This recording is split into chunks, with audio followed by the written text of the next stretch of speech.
अस्सलाम वालेकुम।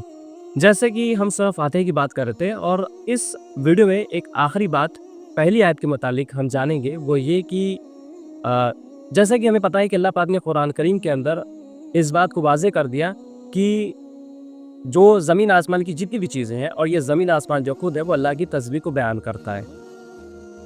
मगर ये कि इंसान को उसका शऊर नहीं है। तो अल्लाह पाक ने सूरह बनी इस्राईल के आयत नंबर 44 में फरमाया कि तुसब्बिहु लहु समावातु सबउ वल अर्ज़, कि ये जो आसमान है, जो 7 आसमान है और ज़मीन जो है वो अल्लाह की तस्बीह को बयान करते हैं। वमन फ़ीहिन्ना, और जो कुछ भी इसके दरमियान है, यानी जितनी भी चीज़ें उसके अंदर मौजूद है वो भी अल्लाह की तस्बीह को बयान करते हैं।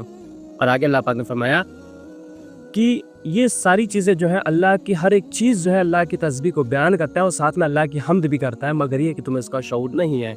तो अगर हमने साइंस पढ़ी है तो हमें इस बात का पता है कि मैटर के अंदर फिजिकली और केमिकल प्रॉपर्टी ऑफ मैटर जो है उससे पता चलता है कि उसके अंदर कोई ना कोई जो है प्रिंसिपल काम कर रहा है, कोई ना कोई हरकतें जो उसके अंदर एक शऊर है।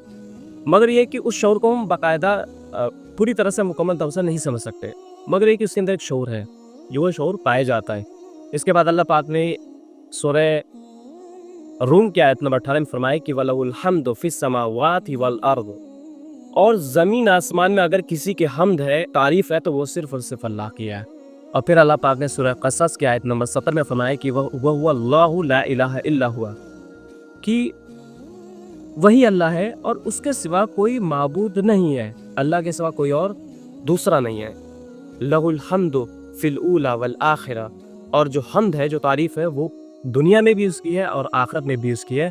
वलहुल हुक्म, और हुक्म जो है, जो आखिरी जो फैसला वो अल्लाह का है। और एक मतलब ये भी है कि जो मिल्कियत है, जो बादशाहियत है, जो सल्तनत है, वो सारी के सारी सिर्फ़ और सिर्फ़ अल्लाह की है। व इलैहि तुरजऊन, और तुम उसी की तरफ पलटाए जाओगे।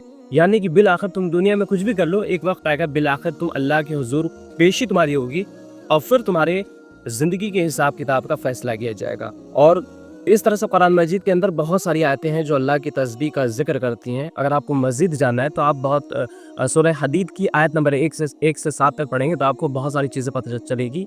एक मुकम्मल अल्लाह पाक ने जब अपनी तारीफ़ की है, सूरह हदीद की आयत नंबर 1 से 7 में आप देखेंगे तो आपको पता चलेगा कि अल्लाह की तस्बीह है क्या, अल्लाह की शान क्या है। एक जो ब्रीफ एक्सप्लेनेशन अल्लाह पाक ने, एक वज़नदार एक्सप्लेनेशन जो अल्लाह पाक ने दिया, वो सूरह हदीद की आयत नंबर 1 से 7 में है, जिसको आप पढ़ के उसका ट्रांसलेशन से आप बहुत सारी चीज़ों को समझ सकते हैं।